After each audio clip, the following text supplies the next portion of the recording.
Bonjour, bonjour, aujourd'hui vendredi 27 février, il est 9h30, je suis partie un petit peu plus tard que prévu. Je vais prendre le bus 434 pour aller au palais de Pénat.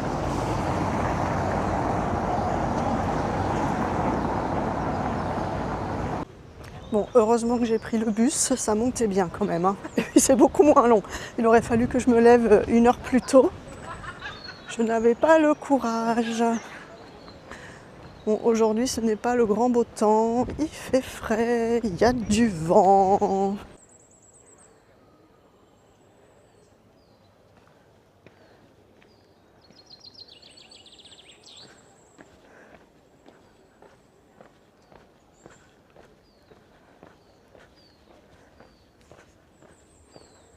Bon, je suis dans le parc, je ne sais pas trop par où commencer. Je voulais d'abord aller au chalet de la comtesse d'Edela. Mais je vais finalement faire le tour du palais, tant qu'il ne pleut pas, parce que je ne sais pas s'il ne va pas pleuvoir.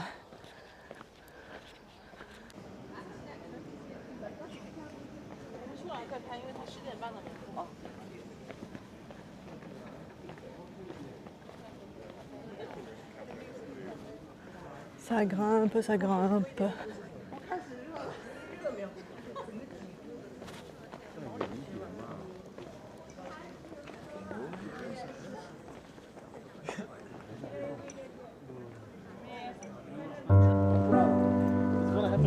They do all day long.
Le palais de Pena est l'exemple le plus important de l'architecture romantique au Portugal, mais c'est aussi le bâtiment qui a introduit dans notre pays l'éclectisme, c'est-à-dire l'inclusion dans l'architecture de plusieurs styles empruntés à des époques et à des cultures différentes. Il a été construit à partir de 1838 par Ferdinand II, un prince d'origine germanique devenu roi consort du Portugal, qui a recréé ici une synthèse entre le romantisme d'Europe centrale et l'héritage culturel du Portugal. Plus tard, au tournant du XIXe siècle et au XXe siècle, il fut utilisé par Carlos Ier, petit-fils de Ferdinand II, pour passer les étés avec sa jeune famille, composée de son épouse Amélie d'Orléans et Bragança et de ses deux fils Luis-Philippe et Manuel, qui deviendrait le dernier roi du Portugal. Visiter le palais de Pena, c'est voyager dans l'Europe du XIXe siècle, passionné de châteaux fantastiques et de chevaliers médiévaux, mais c'est aussi retrouver un passé épique national. Après votre visite au palais, nous vous invitons à continuer votre visite dans le parc, où vous trouverez des temples cachés parmi des sentiers sinueux, des lacs mystérieux et des vues magnifiques, dans un cadre romantique sans pareil. Utilisez l'application porte de l'Alhambra et le bâtiment des écuries, les constructeurs du palais ont exploré l'exotisme des cultures lointaines. Pour la porte monumentale que vous observez à présent, ils ont utilisé de nombreuses références à l'architecture de l'exubérante ville de Lisbonne au XVIe siècle, à l'époque de l'expansion maritime, qui est également la période de construction de l'ancien monastère. De chaque côté, vous pouvez voir des guérites semblables à celles de la tour de Belém mais sur la façade, les célèbres pointes de diamants de la Casa dos Bico. L'embrasure de la porte est décorée de sphères en pierre inspirées du cunal d'Asbola au Berro Alto, dont l'arc repose sur des représentations de serpents entrelacés. Immédiatement après la porte monumentale, vous allez traverser un pont-levis et le tunnel qui mène aux cours supérieures. Avant d'entrer, observez la porte fortifiée, en bois garni d'énormes clous de fer. Au sommet, l'on retrouve les armoiries du roi consort, composées des armoiries de Cobourg et de la maison de Bragance. Il y a aussi la date de construction du palais, 1840.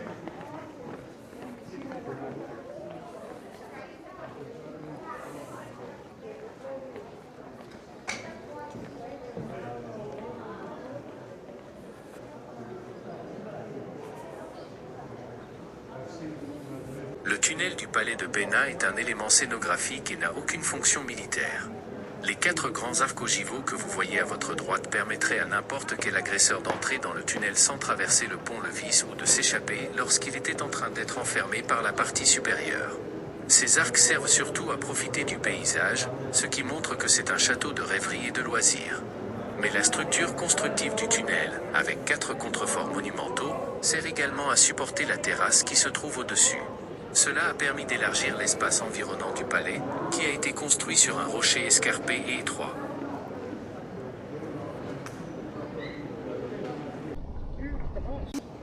Allez, cette fois-ci, je vais vers le chalet de la comtesse. Il est quand même à 1,5 km. Bon, il commence à pleuvoir. Pas de chance. Hier, il faisait si beau.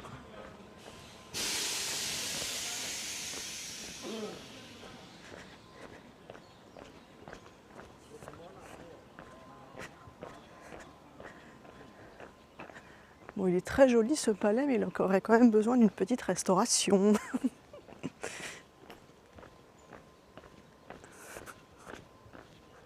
Ça descend bien. Il va falloir tout remonter après. Heureusement, il ne fait pas trop chaud, ça c'est un avantage.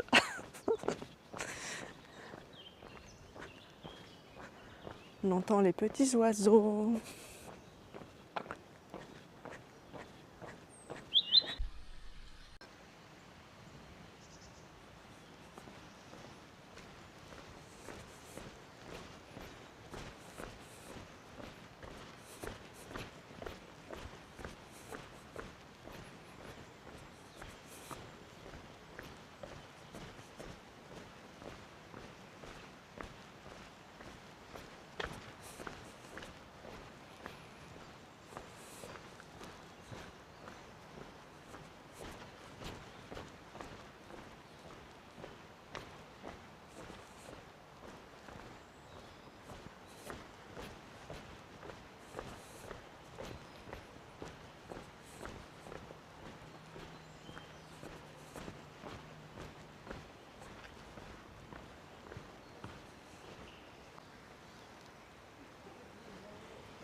Alors, où est ce chalet? Par là.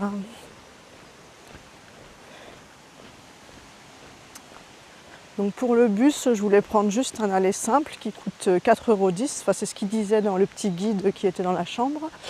Et en fait, ils ne vendent que des tickets à la journée qui coûtent 10,90 €. Donc comme je ne voulais pas monter à pied, j'ai pris un ticket à la journée. Mais je pense pas que je vais reprendre le bus, enfin je sais pas.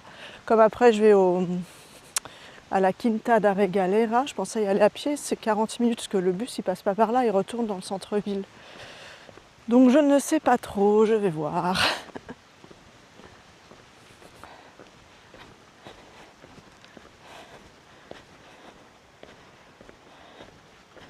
Mais c'est un peu dommage qu'ils ne vendent pas des tickets des allées simples. Parce qu'il y a des gens qui ont envie de faire la descente à pied quand même. Alors, c'est par là. Une montée.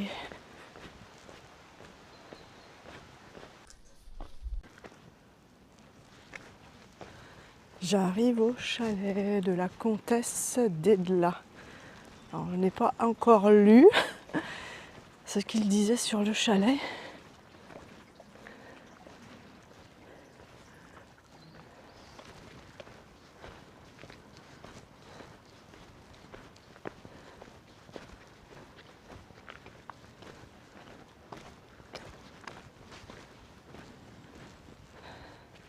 Chalet dans la brume.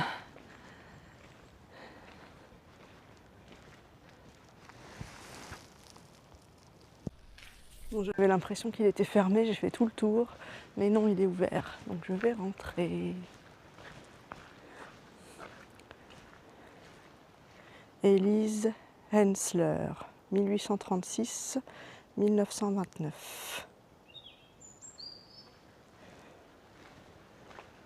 Malgré la taille relativement petite du chalet, la cuisine présente une structure qui permettait de préparer des repas avec la sophistication et la qualité dont le roi Ferdinand et la comtesse d'Edla avaient l'habitude. L'office, avec accès direct à l'extérieur, était le lieu où l'on réalisait les préparations froides, comme les salades et les desserts, et où l'on finalisait la présentation des plats avant le service à table. La seconde zone, toujours plus chaude, était destinée aux préparations au four et au poêle. Les murs sont tapissés de carreaux originaux du XIXe siècle et de répliques réalisées lors de la restauration du chalet, achevée en 2011. Selon une lettre écrite par la comtesse elle-même, c'est dans cette cuisine qu'elle s'adonnait à des expériences culinaires, notamment avec des pâtisseries qui lui rappelaient son enfance aux États-Unis, en particulier les donuts, le sponge cake et le gâteau de maïs.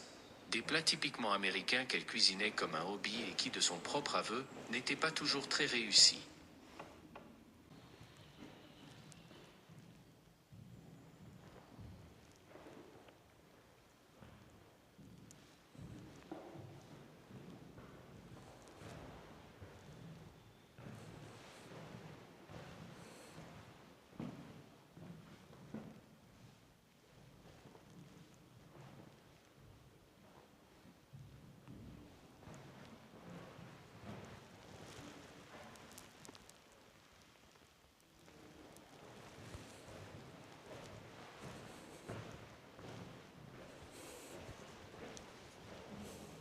Nous entrons maintenant dans le chalet par l'ancienne zone de service domestique.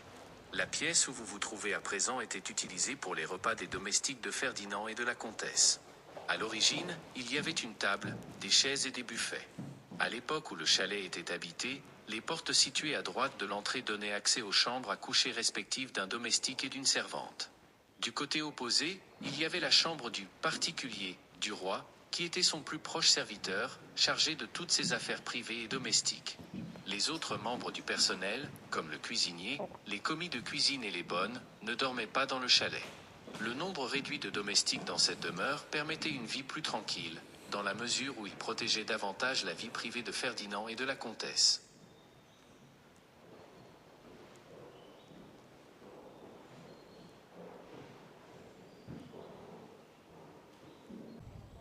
Petite maison privée que vous venez de visiter est un excellent témoignage de la vie romantique du roi Ferdinand et de la comtesse d'Edla. Les jours passés au palais de Péna étaient complétés par les saisons dans ce chalet, où ils vivaient une vie plus simple et plus discrète. D'un décor fastueux typique des grands palais, il passait à un décor pastoral et champêtre, comme 2 actes d'un grand opéra. Terminez votre visite par une promenade dans le jardin créé par le couple à l'époque de la construction du chalet. À proximité, vous trouverez une zone plus formelle, avec des plantations de camélias, d'azalées et de rhododendrons, puis vous pourrez explorer la zone plus sauvage, où se trouve la Fougeraie, située dans une vallée créée artificiellement. Encore à proximité du chalet, le roi Ferdinand et Élise ont fait construire la ferme de Pénat, où se trouvent les serres qui servent à maintenir le parc de Pénat et le bâtiment de la Bouverie, avec des écuries visitables où se trouvent les chevaux de trait et de randonnée. Le chalet a été construit entre 1866 et 1868 à la demande de Ferdinand II et de sa seconde épouse, Élise Ancelet, future comtesse d'Edla. Pendant ces années-là, le couple cherchait à développer ce secteur du parc de Pénat en créant une zone à caractère rustique, comme c'était la mode dans le reste de l'Europe, dans les grands parcs autour des palais et châteaux. Ce noyau pittoresque sert de contrepoint à la sophistication du palais de Pénat. Les deux demeures sont des éléments qui s'opposent et qui complètent le même univers romantique. Élise a elle-même conçu cette maison, comme le prouvent plusieurs lettres de l'époque ainsi que le médaillon que le roi Ferdinand lui a offert, louant ses mérites en tant qu'architecte du chalet.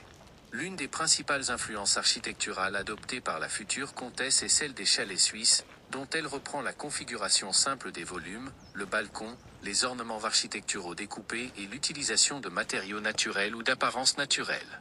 Les maisons de campagne américaines, qu'Élise connaissait bien, ont constitué l'autre grande influence, visible dans le format des fenêtres en arc brisé, dans l'imitation du bois et, surtout, dans l'organisation très simple des pièces intérieures. Dans ces deux types de maisons de campagne, la recherche de l'intégration dans le paysage est évidente.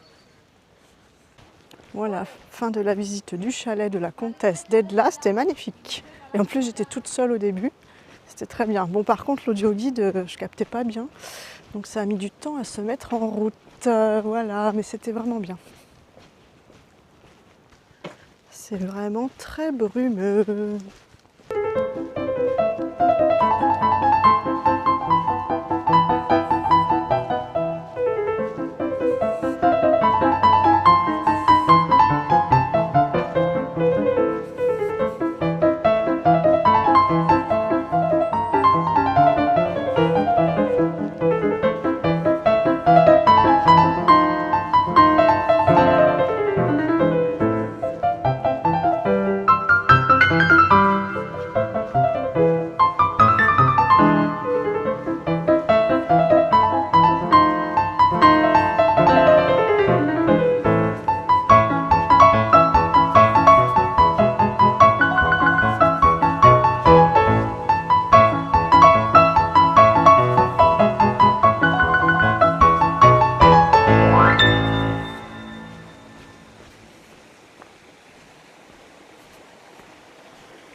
Allez, une montée.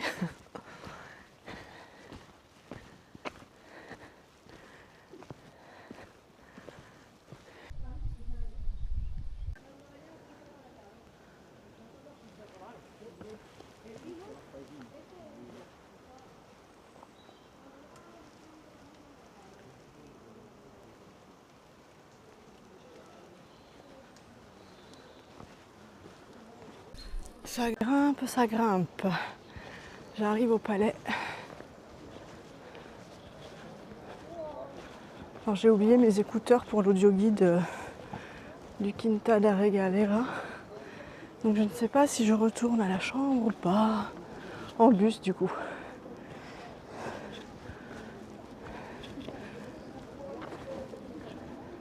Allez, je redescends prendre le bus. J'ai le temps. Il est 1h moins le quart.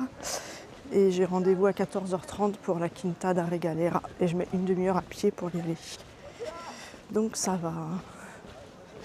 Bon, j'y vais à pied parce que je ne trouve pas l'arrêt de bus. Je sais pas. Il me fait remonter par là. Je ne suis pas passée par là à l'aller. Ça monte bien. Donc tant pis, c'est pas grave. J'y vais à pied. J'aurai pas mes écouteurs. C'est pas grave. Je mettrai le téléphone à l'oreille.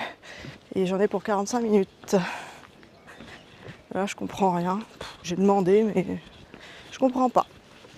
C'est pas très clair, hein, les indications. Franchement, même dans le parc, pas facile. Heureusement que j'ai ma carte sur le téléphone. Bon, j'espère que je suis sur le bon chemin. C'est pas évident, franchement. J'espère. J'ai pas vu de bus passer. En tout cas, je crois que l'arrêt était un peu plus bas. Mais bon, j'y vais à pied, sinon je serai pas à l'heure. Il est 13h.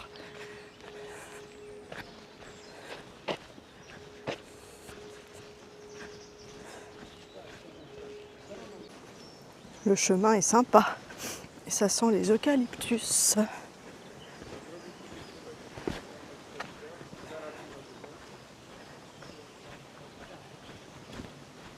Il y a un chemin en contrebas, alors Organic Maps me dit de passer par là. Mais bon, il fallait bien descendre encore sur un chemin de terre. Donc je passe par en haut, je ne sais pas si c'est ça. Et sur Google Maps, c'est carrément dans l'autre sens, alors je sais pas. Je comprends rien. On verra bien.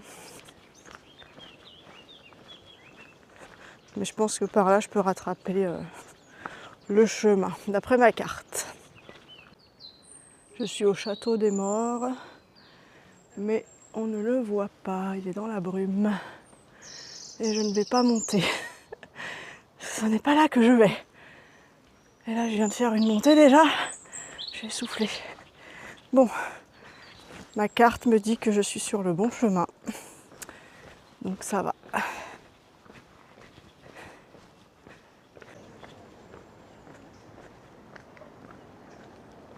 J'ai enlevé 3 couches, je commençais à avoir chaud. Il faut prévoir pour tous les temps la même journée ici, comme en Bretagne. Pluie, soleil. En tout cas, en février. En été, je pense qu'il ne doit pas pleuvoir beaucoup, quoique, je ne sais pas. C'est bien vert. Hein. Ça sent bon l'eucalyptus.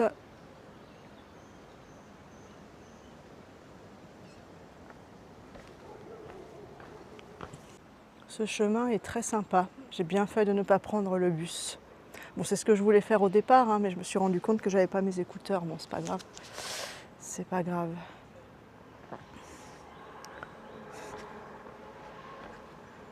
C'est pas gênant.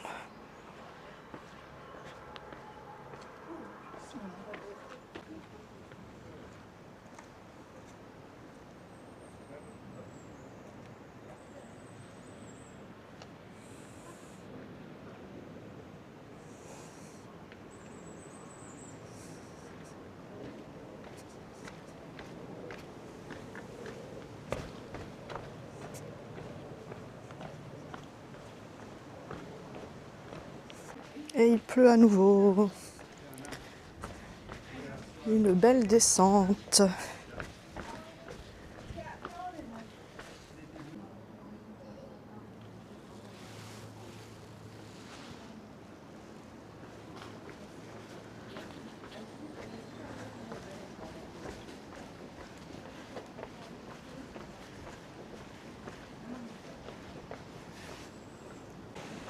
Ah oui, je suis déjà passée par là hier.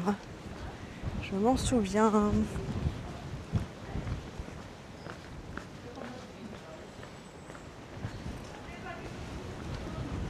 Ouh, ça souffle. Encore 1,5 km.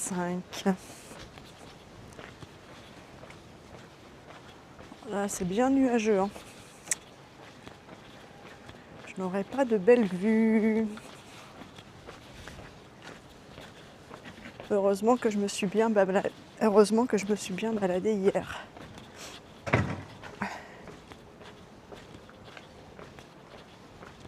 Il faudrait presque le bonnet maintenant avec ce vent. En plus, j'en ai emmené un, mais il est dans la chambre.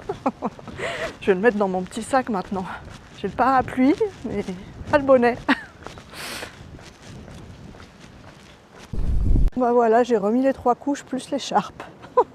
Si j'avais le bonnet, franchement, je l'aurais mis. Malheureusement, il est dans mon gros sac dans la chambre.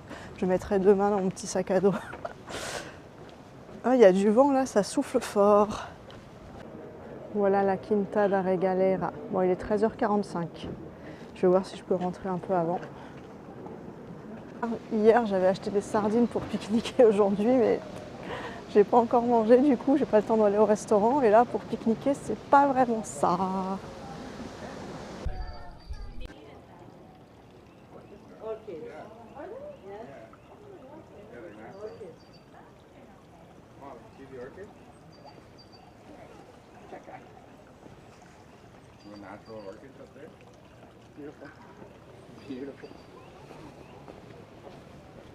Donc j'ai pu rentrer avant 14h30, c'est parfait. 7 mètres au-dessus du domaine, la tour offre des vues panoramiques sur Sintra, les jardins et l'océan Atlantique. Ses créneaux gothiques, son toit conique et ses sculptures de pierre complexes reflètent les thèmes romantiques et mystiques du domaine. En montant l'étroite spirale, les visiteurs découvrent la grandeur du domaine et la vision de Montero sur l'illumination ésotérique et spirituelle.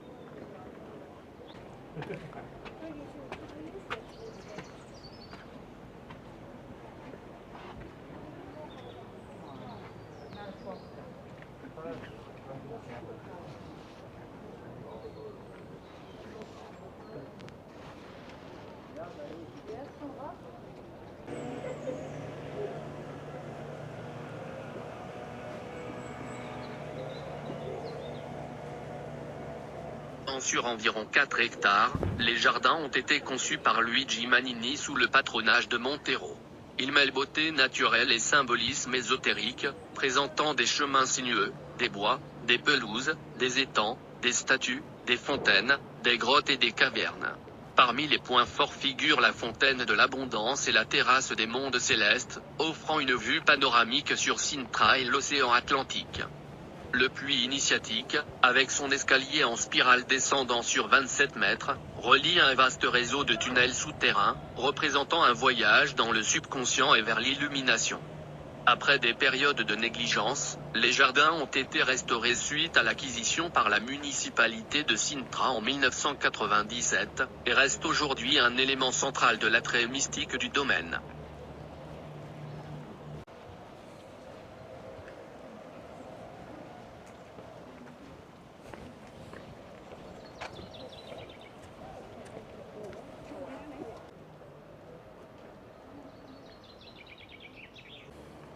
Je cherche la fontaine de l'abondance, mais je ne la trouve pas. C'est pas évident encore une fois. Pour arriver ici, je suis montée par la petite tour. Il y a un escalier à l'intérieur.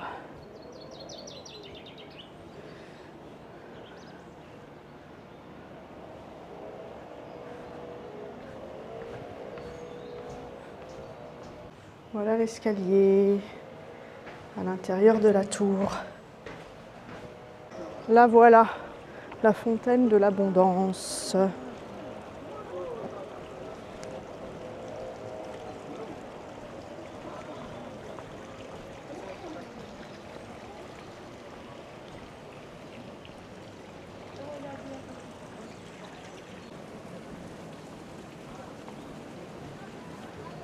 Pas facile encore une fois de se repérer.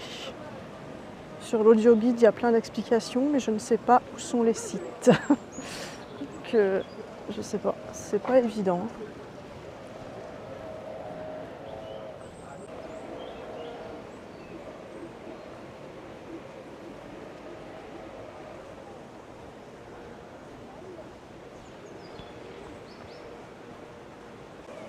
Il est très agréable et très joli ce jardin.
L'allée bordée d'arbres, promenade des dieux, présente 9 statues de divinités grecques et romaines, représentant des aspects de la vie.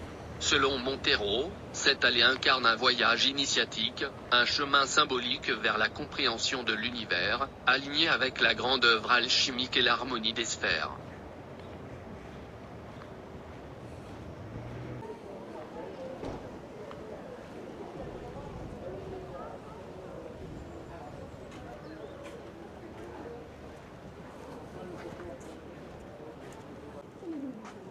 Le Palacio da Regaleira, construit entre 1904 et 1910, incarne les ambitions architecturales et culturelles de Montero. Conçu par Luigi Manini, il mêle les styles gothiques, Renaissance et manuélin et reflète la fascination de Montero pour l'ésotérisme et le mysticisme. La façade du palais est ornée de gargouilles, de pinacles et de délicates tracés de pierre, chaque élément portant une signification symbolique tirée de la mythologie, de l'alchimie et des traditions ésotériques. À l'intérieur, le grand hall présente un majestueux escalier, donnant le ton pour l'opulence des lieux.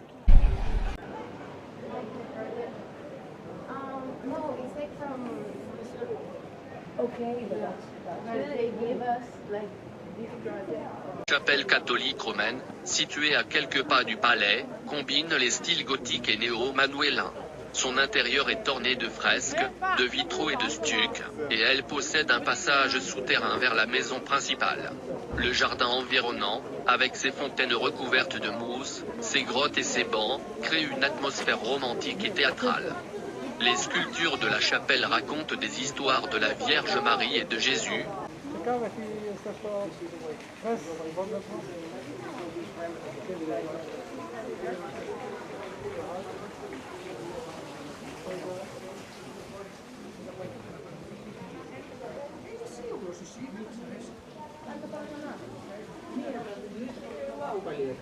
Το πρόσωπό μου δεν φαίνεται από το σκοτάδι. Κοίτα πρόσωπο λίγο.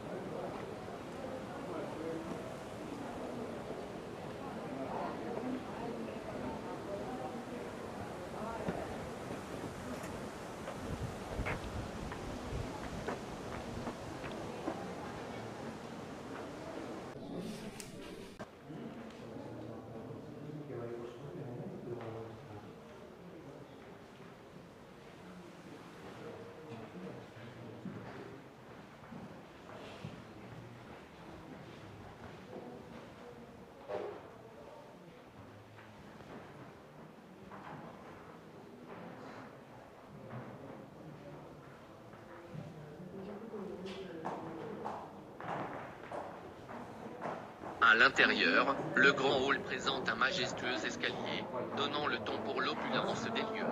Les pièces sont décorées de boiseries élaborées, de fresques et de meubles finement travaillés, chacune ayant un but unique, de la bibliothèque remplie de livres rares à la somptueuse salle à manger.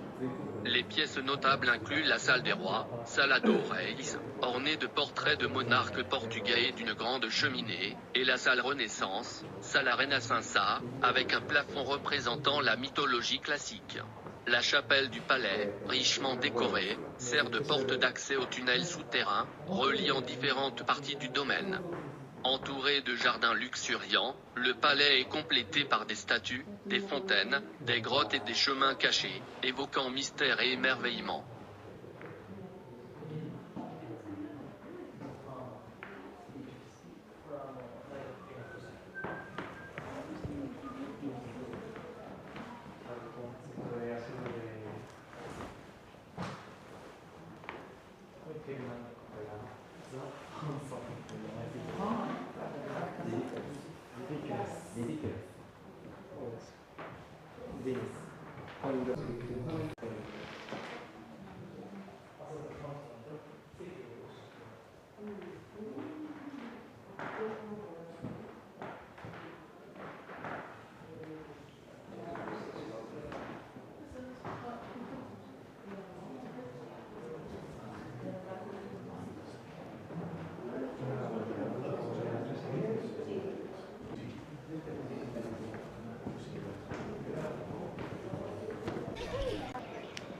Fin de la visite à l'intérieur. C'est vraiment joli, très agréable.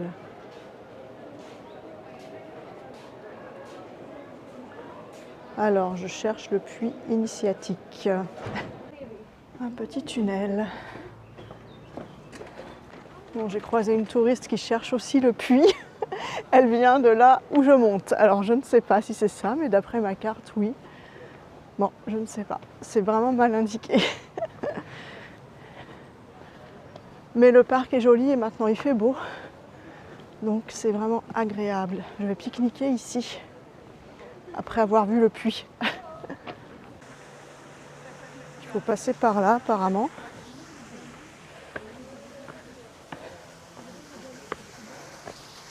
Joli.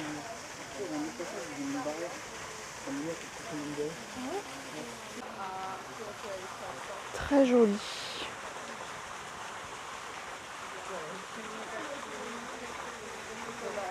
Bon alors, est-ce que c'est par là?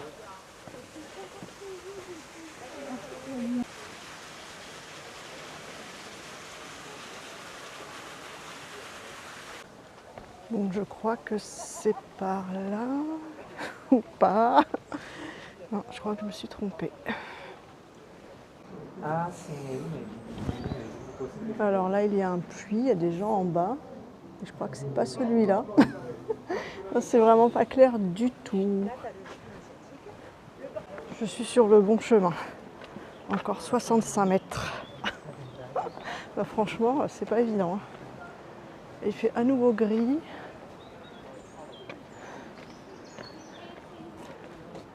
Là, ils indiquent par là, alors que sur la carte, ils disent à gauche. Ah, fin de la queue. Ah, il est là. Voilà le puits initiatique. Alors, j'ai perdu les explications. Je vais les rechercher après. Vamos só tirar a foto pouco mais à frente para não parar de entrar. Obrigado.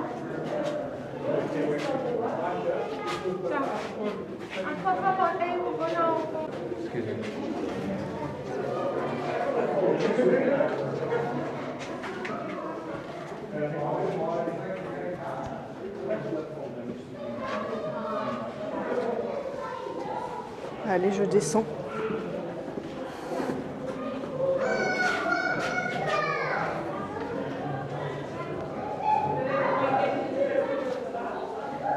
Également connu sous le nom de tour inversée, le puits initiatique a été conçu pour d'éventuels rites d'initiation secrets, peut-être par les chevaliers templiers, les francs-maçons ou les rosicruciens. Les visiteurs descendent un escalier en spirale à travers 9 plateformes, symbolisant les cercles de l'enfer, les divisions du purgatoire et les cieux du paradis, inspirés par la divine comédie de Dante. Au fond, un sol circulaire porte la croix des chevaliers templiers et une boussole, symbolisant le lien de Montero avec les rosicruciens. 4 tunnels mènent à des grottes, à un second puits, à la chapelle et à d'autres points des jardins, représentant la transition des ténèbres vers la lumière, de la mort à la renaissance. Voilà, je suis tout en bas.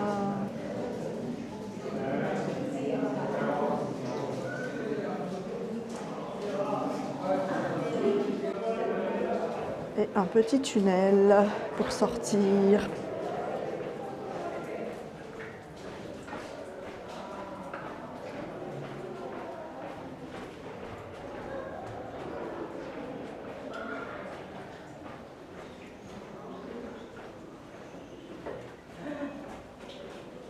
Le puits que j'ai vu d'en haut tout à l'heure, avec les gens en bas. Je suis en bas maintenant.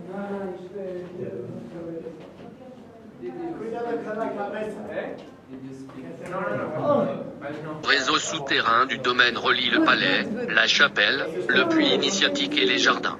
Avec des plafonds voûtés, des passages étroits et des escaliers descendant dans des royaumes cachés, les tunnels plongent les visiteurs dans le symbolisme mystique de la propriété, reflétant la fascination de Montero pour l'alchimie, la franc-maçonnerie et l'initiation spirituelle. Voilà, il fait bien sombre.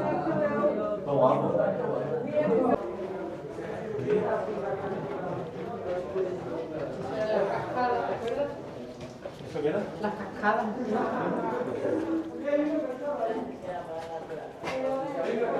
Alors, où est la sortie? Par là.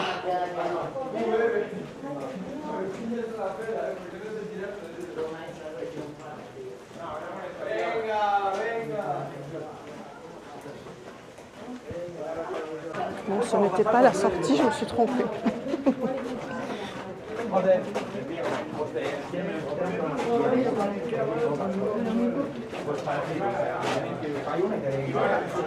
C'est vraiment magnifique cet endroit, la Quinta da Regalera.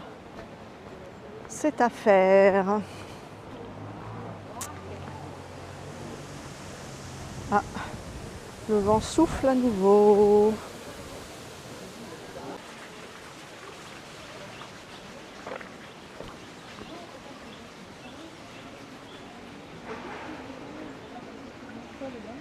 Bon, il est 3h30, j'ai bien mérité quelques sardines à la tomate quand même, que j'ai acheté hier.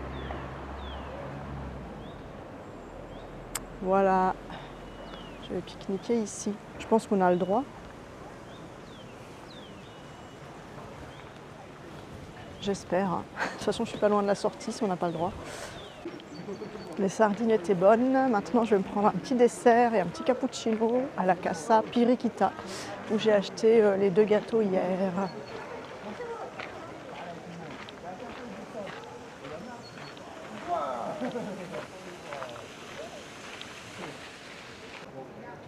Allez, je ressors.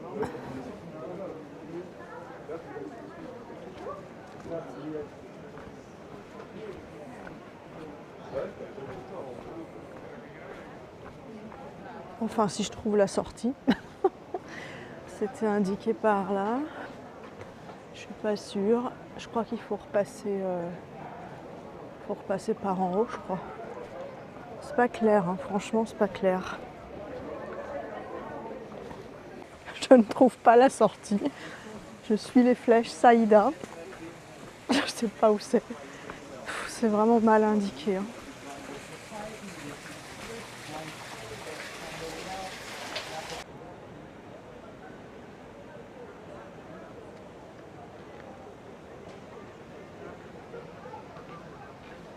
Bon, je crois que je suis sur le bon chemin. J'espère.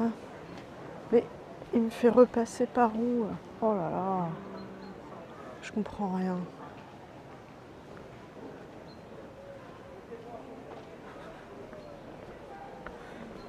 J'en ai marre, leurs panneaux sont incompréhensibles. Je retourne à l'endroit où j'étais tout à l'heure. C'est pas ça. Oh, j'en ai marre. Saïda, mais j'en viens vers le bas. C'est là où j'étais. Et là, en bas, ils nous disent vers le haut. Bon. Je vais retourner. Je ne sais pas si l'entrée est au même endroit que la sortie. Je ne sais pas. Je vais retourner vers la tour. Je suis rentrée par là. Ah, c'est incompréhensible leur truc. Ou alors c'est là. Bon, ça y est, je suis ressortie par où je suis rentrée. Je sais pas si c'est vraiment là la sortie, mais bon, c'est tellement pas clair.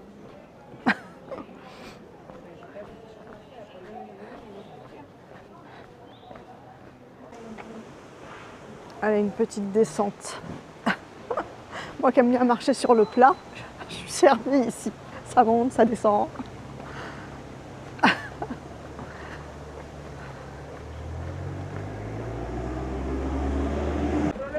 J'aurais dû sortir ici, voilà, mais je n'ai pas trouvé.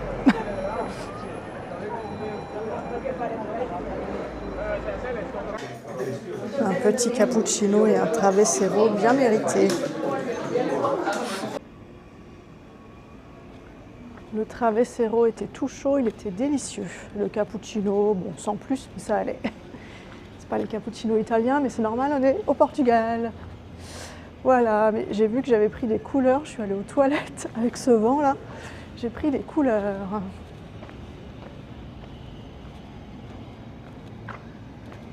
Bon ben maintenant il fait beau.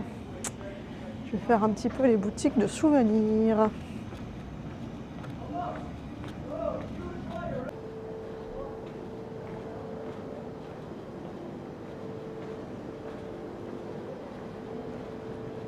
Ce Ce matin, j'étais tout là-haut, au château des Morts. Je suis passée juste à côté. Il était dans la brume.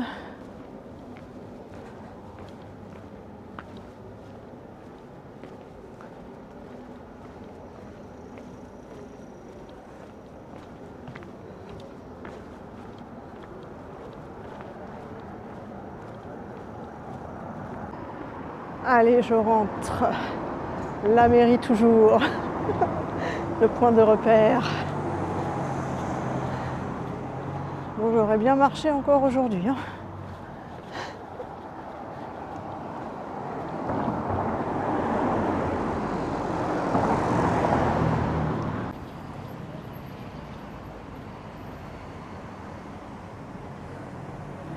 Voilà, il est 19 h, je suis rentrée, j'ai encore bien marché aujourd'hui, 19 km, je n'en peux plus. Voilà, donc, mais ça valait le coup, parce que franchement, les 2 visites que j'ai faites, j'ai bien aimé. Le palais de la Peña, enfin le jardin du palais et les alentours du palais, c'était très joli, même si le palais a besoin quand même d'être repeint. Et la Quinta da Regalera, vraiment aussi très original, très agréable de se promener dans le jardin. Voilà, et donc j'ai réussi à faire de la monnaie pour payer les 6 € de taxe de séjour. J'ai acheté un torchon. Voilà. Et un petit magnète sur lequel on voit donc, on voyait un reflet, le palais de la Peña, le château des Morts et le puits qui est à la Quinta da Regalera. Voilà. Et demain, donc, j'ai vu dans le livret d'information qu'il y a dans la chambre, j'ai vu qu'il y avait un tram, un vieux tram qui allait à la plage d'As Machas, qui est à 13 km. Donc, il passe par la campagne, ça dure 45 minutes le trajet, ça coûte 5 €. Si l'information est bonne, parce que l'information était fausse pour les bus qui vont au Palais de la Peña, donc je ne sais pas, on verra. Et voilà, donc je vais aller là demain, il part à 10 h 20. Voilà, voilà, pour le programme. J'espère qu'il fera meilleur qu'aujourd'hui. Déjà, s'il ne pleut pas des cordes, c'est bien. Voilà, à te amania.